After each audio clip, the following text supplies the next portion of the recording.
Assalamualaikum warahmatullahi wabarakatuh. Nama saya Siti Aisyah Umairah binti Marudin yang bernombor metrik 276822. Satu menit tengah malam 31 Ogos 1957. Padang Klub Selangor berhadapan bangunan Sultan Abdul Samad.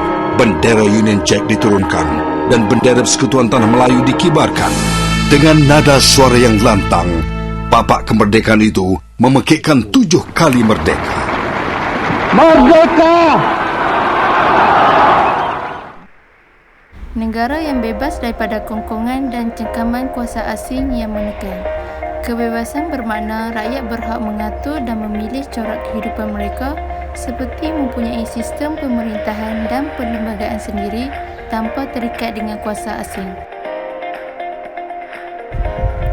Perkembangan politik pada tahun 1945 sehingga 1955. British telah memperkenalkan beberapa langkah ke arah pemerintahan sendiri. Mereka memperkenalkan sistem pengundian dan mengadakan pilihan raya serta penubuhan beberapa parti politik. Syarat-syarat ke arah kemerdekaan. Perpaduan kaum. Semua kaum mesti bersatu padu untuk membolehkan perkongsian kuasa. Usaha ke arah perpaduan dapat membentuk sebuah pertubuhan yang mewakili sebuah kaum, iaitu Jawatan Kasar Perhubungan Antara Kaum ditubuhkan. Pertumbuhan parti-parti politik. Pertumbuhan parti-parti politik ini didorong oleh reaksi terhadap cadangan Melayu Union. Parti-parti politik ini ditubuhkan oleh Datuk Onn Jaafar, matlamat awal untuk menentang gagasan Melayu Union dan menyatupadukan orang Melayu.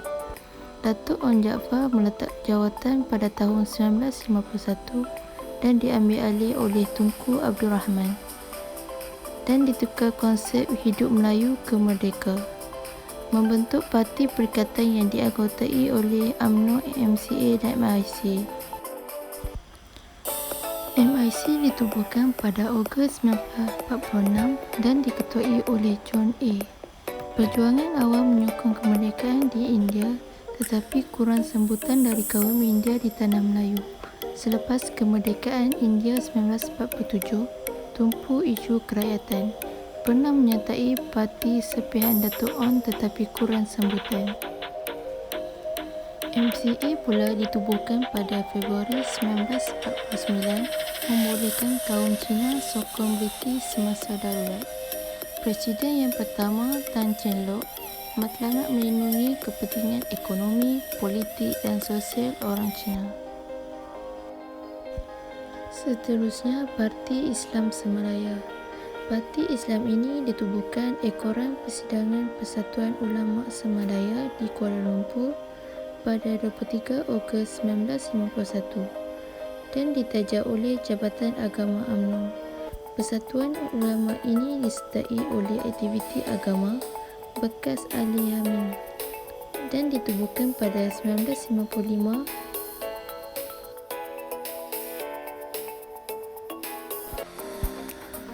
Dasar-dasar ke arah kemerdekaan. Yang pertama, memperkenalkan sistem ahli. Sistem ahli ini diperkenalkan dalam mesyuarat kerja persekutuan.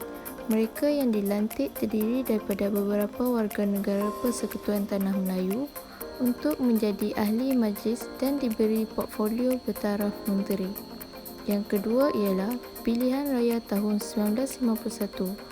Pilihan raya tahun 1951 ini pada 1 Disember di peringkat majlis tempatan, Majlis Pembenaran Jestang. Seterusnya ialah pilihan raya pada tahun 1992. Pada Februari 1992, pilihan raya Majlis Pembenaran Kuala Lumpur memenangi dengan 12 kerusi. UMNO dan MCA telah memenangi 9 kerusi, manakala IMP memenangi 2 kerusi dan 1 calon bebas.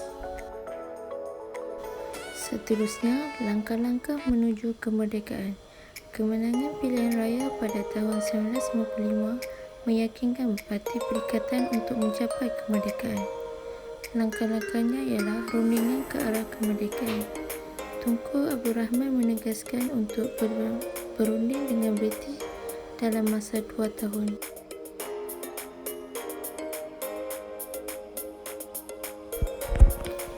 Misi kemerdekaan ke London. Pada Januari 1956, rombongan yang terdiri daripada 8 orang wakil berangkat ke London yang diketuai oleh Tunku Abdul Rahman. Rundingan berlangsung pada 18 Januari sehingga 8 Februari 1956. Kemerdekaan pada 31 Ogos 1957.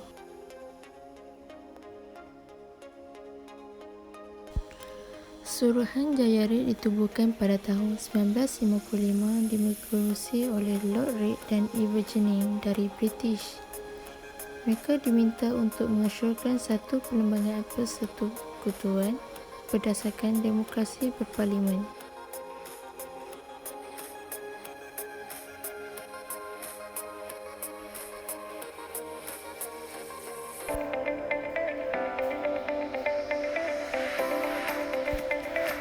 Akhir sekali, pengisytiharan kemerdekaan. Pengisytiharan kemerdekaan ini dimulai pada jam 12.30 malam pada 31 Ogos 1957 di Padang Kelab Selangor. Penurunan bendera Union Jack menandakan kemerdekaan Tanah Melayu.